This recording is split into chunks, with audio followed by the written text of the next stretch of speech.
সম্মানিত সদস্যবৃন্দ, আমাদের প্রধান অতিথি চলে আসছেন।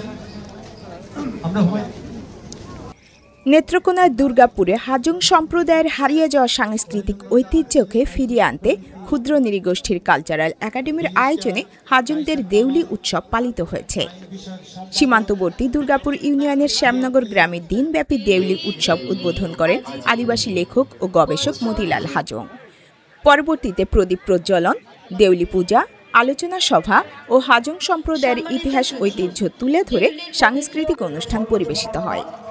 আলোচনা সভায় কবি দোলন হাজংয়ের সঞ্চালনায় ক্ষুদ্র নৃগোষ্ঠীর কালচারাল একাডেমির পরিচালক কবি পরাগ রিসিলের সভাপতিত্বে প্রধান অতিথি হিসেবে আলোচনা করেন কেন্দ্রীয় বিএনপির আইন বিষয়ক সম্পাদক ব্যারিস্টার কায়সার কামাল।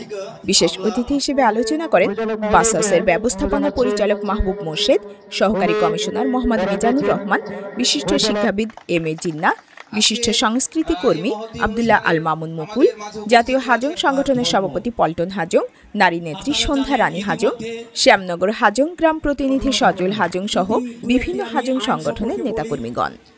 এই দেউলি উৎসবে ডিসি মহোদয় আসছিলেন, অনেক আমাদের জাতীয় সংসদ সদস্যরা উপস্থিত ছিলেন। আমরা ওনাদের কাছে একটা সরকারি স্কুল, কিন্তু এটা 1974 সালে প্রতিষ্ঠিত হয়, 1988 সালে করতে পেরেছিলেন।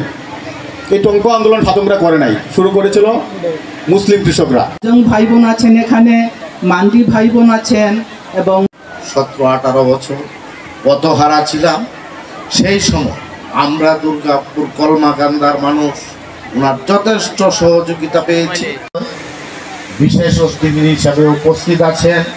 এত কিছু কাজ করেছেন আমাদের জন্য, এলাকার জনগণের জন্য, দুর্গাপুর কলমাকান্দার আপামর জনগণের জন্য।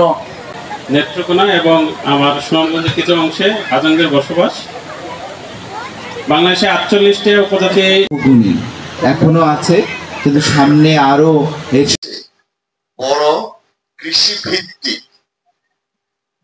এই সাংস্কৃতিক উৎসবে যোগ দিতে পারায় আমি নিজেকে সৌভাগ্যবান এবং অনার্ড মনে করছি।